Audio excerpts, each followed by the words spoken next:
The organisers of today's conference weren't ashamed to admit it was a desperate bid to get Newcastle back on track after the disappointment of the frigate loss.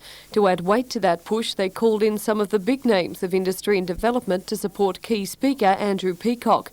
Representatives were there from the likes of BHP, Jennings Properties, Newcastle University, Gordon Pacific and the new Newcastle Brewing Company. The latter given a shot in the arm last night when a Lake Macquarie City Council meeting saw it given the nod.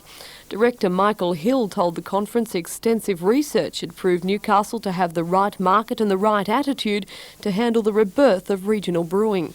Brewing is fast approaching its 200th anniversary in New South Wales, and the major brewers have retreated from Newcastle. The Newcastle Brewing Company will effectively and efficiently fill that gap. This is a positive project. We're not really here to build on the anti-bond sentiments in the valley. We were advised quite early in our market research not to concentrate on being anti-bond or anti-Fosters, but to concentrate positively on our own product. But it seems that goodwill isn't shared. Bond Brewing has sent to Lake Macquarie City Council an objection about its new competitor, which will be based on this vacant block in Moneybud Road, Cardiff, a move which Michael Hill later described as surprising and misguided. I would have thought that the Bond Corporation would have more to worry about than us. Our target market is probably only 1% of the New South Wales market. Right, were you fairly confident of getting council approval last night? Yes, we were. We'd done quite a lot of homework. The technology is up to date, it's the latest technology, and we'd complied with all the genuine requirements of the State Pollution Control Commission. Work on the new brewery will begin within 3 weeks. Completion date should be March, with production expected to begin in June. Initially, it will employ 20 people and brew only a new lager, though with the capacity to turn out 20 million litres a year, Michael Hill says that may well expand.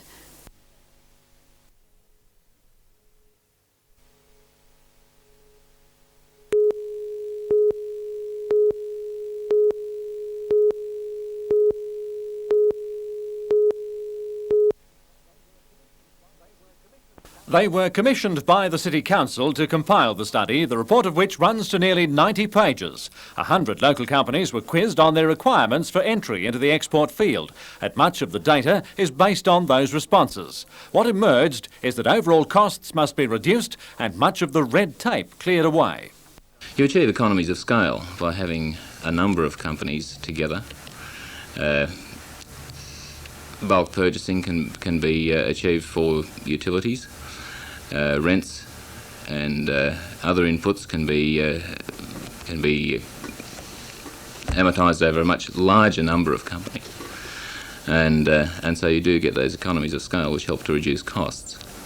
A major advantage of a trade development zone would be the ability to import components free of tariff, since the ultimate intention is to re-export the finished product. O'Neill's Motorbody Works knows just how having money temporarily tied up in tariffs can be a deterrent. We struck great difficulty through government departments getting rebates on import duties, those sort of items, which took us 12 to 15 months to eventually finalise. So for that period of time you were without your money, and you find that a great barrier to that type of work, do you? It is a great barrier, and it tends to keep you a bit away from that sort of work because of the problems you tend to run into. After tonight's City Hall launch, TDZ Marketing plans to take its feasibility study further. We've recommended that a task force be established to determine exactly how the zone should operate, exactly what services it should provide, and also to lobby the governments to help achieve a greater level of services to businesses.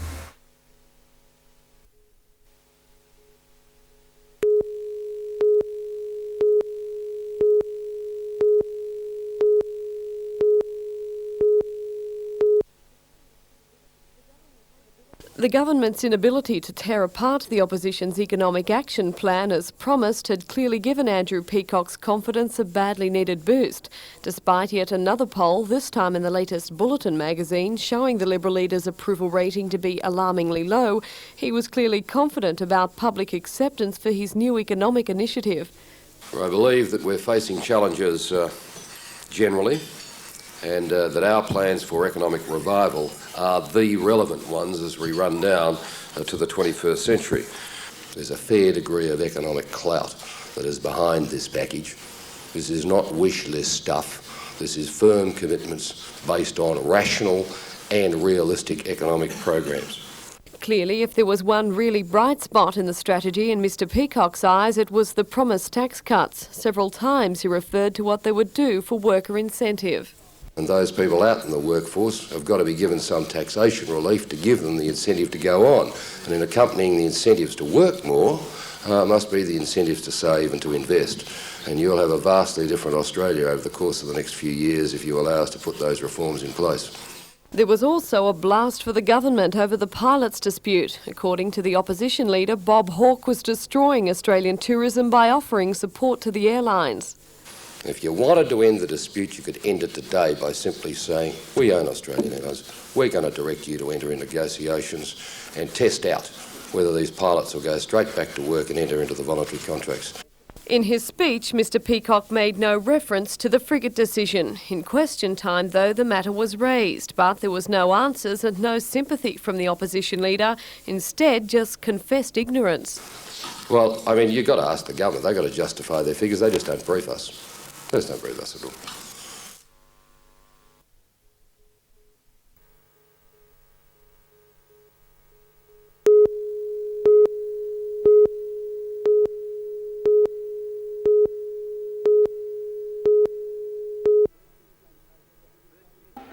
The first Tuesday in November is Australia's biggest betting day, with nearly everyone having a flutter on the Melbourne Cup. For many it will be the first visit to a TAB, but for many others it's a way of life. Last financial year, a staggering $2,632,946,401 was waived in some form or another through the TAB, an increase of 17.4%. But not all goes to the state government. 84.22% is returned to investors. There's $209 million collected by the government, running costs of $118 million, and just over $87 million is allocated for race clubs and course developments. The $2 billion worth of sales represents a 3.8% return, and the $99.3 million surplus is an increase of 18.7% on last year. In the Newcastle, Hunter and Central Coast Racing Association area alone, punters outlaid $266 million, with $133 million waged in Newcastle. For the Racing Association, $1.9 million was returned to gallops, $517,000 to trotting, and $767,000 to greyhound racing. A spokesman for the Newcastle region of the TAB tipped an increase next year of 13.9%, with total sales exceeding $3 billion. To celebrate the record year, a new concept TAB was opened today at Adamstown. It's the first in New South Wales that has direct access to a hotel, and the Adamstown Hotel is in the process of changing its name, appropriately to the Nag's Head.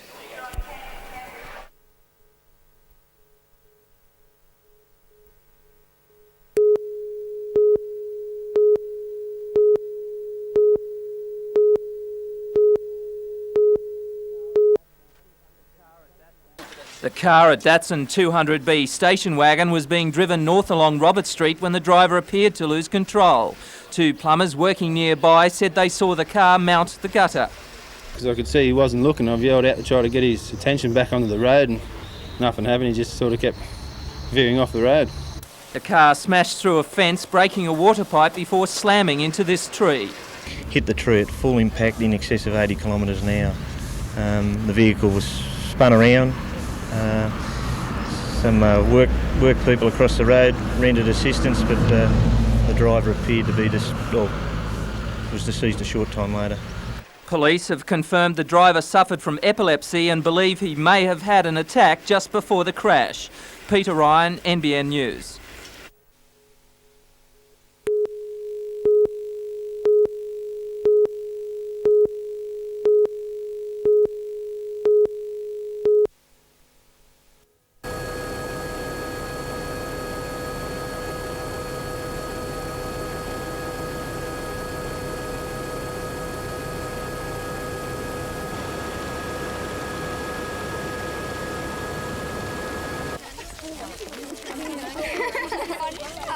Hold it up.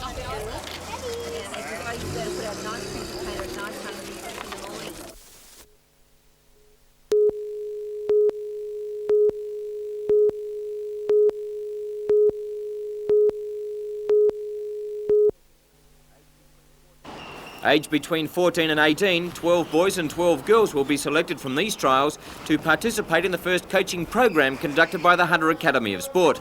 Basketballers from the Central Coast, Taree, Maitland, Singleton and the Upper Hunter, along with hopefuls from Newcastle, were put through a strenuous set of tests to ascertain flexibility, agility and thinking, change of direction, referred to as the quadrant test, explosive power from a standing start, side slide and ball skills. Interviews are conducted with each player seeking family background, academic commitments, attitude, basketball achievements and other sporting interests. For Executive Director of the Hunter Academy of Sport, Ken Clifford, it's great to see the whole region behind the scheme. I think as well as developing the kids within Newcastle, we're going to give the kids from the outlying parts of the region a real chance to develop their skills and progress in their basketball. And I think eventually perhaps maybe some Falcon players from up the other parts of the valley. And for the coaches, selecting the final 24 isn't an easy job. We have 70 kids that we're looking at and getting down to the 12 because they've all really put in a lot of good effort into these training sessions, and it's a very tough decision for us to make. And even after the group's in place, there's no guarantee that the right decision has been made. Selection is very subjective anyway, and we're trying to make it as objectively as we can. We're trying to get the kids who are potentially good athletes who can play basketball. So that's the reason for the fitness testing as well as the skill testing. Once you've got down to your final 12 boys and final 12 girls, what happens then? Well, the kids will come back one weekend per month from February to October. They'll have a 1 week camp in June, July, and they'll go then to a tour at the Australian Institute of Sport for a 1 week live-in camp situation. So that's the program for 1990.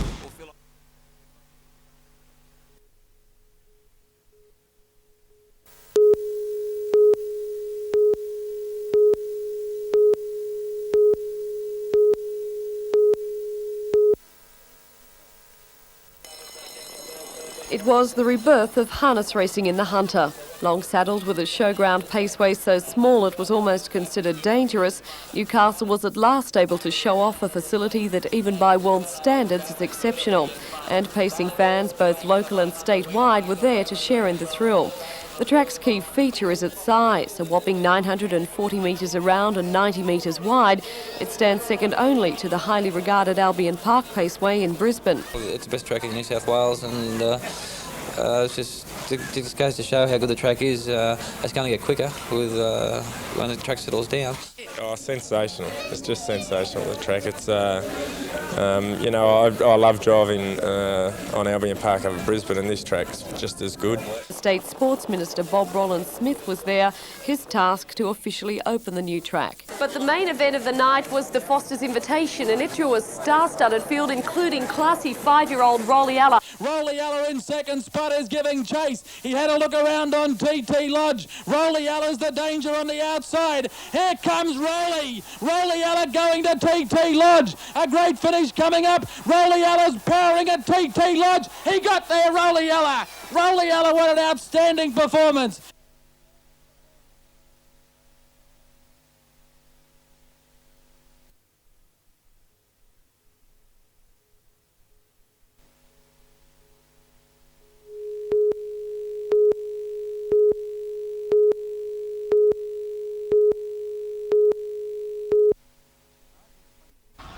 The 1926 Gypsy Moth was one of the feature aircraft in this weekend's Australian Antique Aircraft Annual Fly-In at the Royal Newcastle Aerodrome. Yesterday, the Moth and its owner, Max Honeysett, were the centre of attention. The plane is one of only 3 in Australia and one of 6 in the world. It's also served as a postal plane in Canada in the 1920s and later as part of the Australian Flying Doctor Service in Darwin. But today, Max's son, Michael, 35, apparently lost power while on an early morning flight and clipped power lines. A shower of sparks flew into the air, showering the nearby New England highway. The plane then ploughed into a grass paddock, almost tearing the engine from the fuselage. 39-year-old passenger Stephen Merritt managed to wriggle clear of the wreckage before dragging the pilot to safety. Instructor at the aerodrome, Mark Nesbitt, says both men definitely cheated death. Both occupants very lucky, particularly the fella in the front seat. The aircraft is substantially damaged. It's a DH-60 Gypsy Moth, quite a valuable antique aircraft actually. It's a shame to see it in such a condition. Once clear of the plane, Mr Honeysett collapsed and was flown to the Royal Newcastle Hospital by helicopter, where he remains tonight with suspected spinal damage. Stephen Merritt was admitted to Maitland District Hospital with minor cuts and abrasions. Owners of the plane are tonight confident of rebuilding the $100,000 aircraft. Today's accident occurred only a few hundred metres from where two men lost their lives after their plane lost power in June this year. Darren Curtis for NBN News.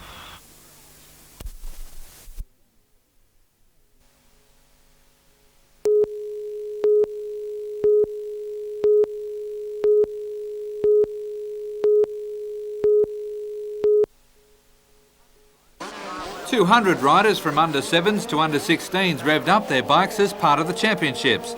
Dirt track racing is considered to be the elite of off-road motorcycle sport, requiring plenty of speed, balance to take the tight corners under hard throttle, and the ability to establish tactics. A slip in concentration often results in disaster.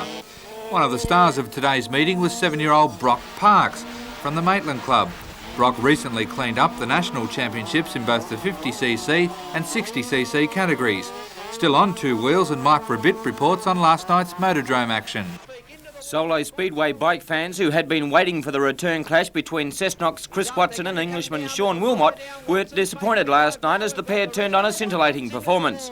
The final was held up at one stage after a fall, and on the resumption it was Warren Taggart who jumped to the lead, but he was quickly swallowed by the charging Wilmot and Watson show.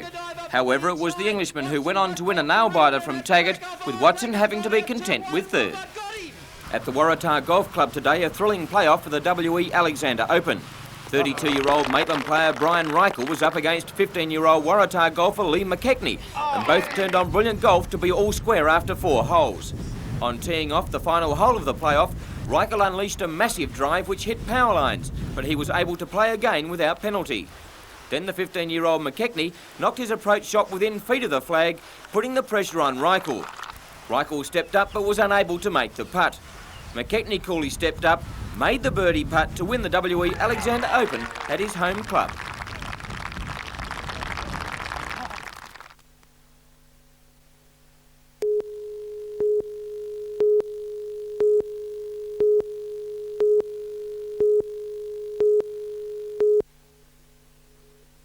"61 barefoot skiers were joined by 49 ski racers on the Williams River for the East Coast Championship first round, and for some it was an up and down sort of day. For Gary Adams of the host club, it was plain flying as he went on to win the Unlimited Open over the 350-metre course in 19.1 seconds and backed up to win the Unlimited Outboard in 19.9 seconds. The inboard for Unlimited boats was won by Brett Lerman in a time of 20.71. The quickest time of the day was recorded by Gary Adams, and that was a rocket-fast 17.24 seconds, not too bad on the soles of your feet. Still on the water, and the Swansea Belmont Surf Club conducted the Alan Russell Shield for boat crews, and it was neighbours Caves Beach who took out the prestigious event. In the open boat race, it was Freshwater who stormed home to win from Redhead, who had a great battle with Newcastle all the way to the beach.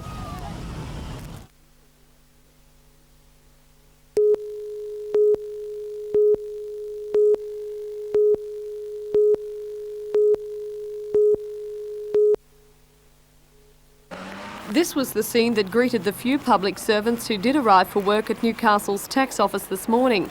Colleagues brandishing placards and shouting the word "scabs" had formed a picket line at the front door. It was all part of a 24-hour strike, voted on at a series of mass meetings held across the country on Friday, including one at Newcastle. The workers say they are angry wage negotiations have stretched out for more than 5 months and have accused the government of cost-cutting.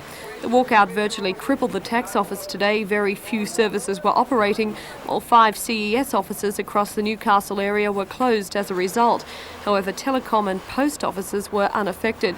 Delegates on Friday also voted to follow up the strike action with bans on revenue collecting, targeting taxation and customs.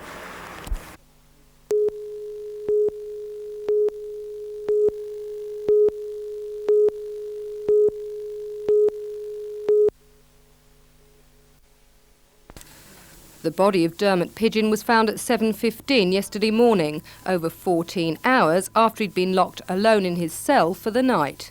It is believed he requested medication which was administered at 6:30 p.m.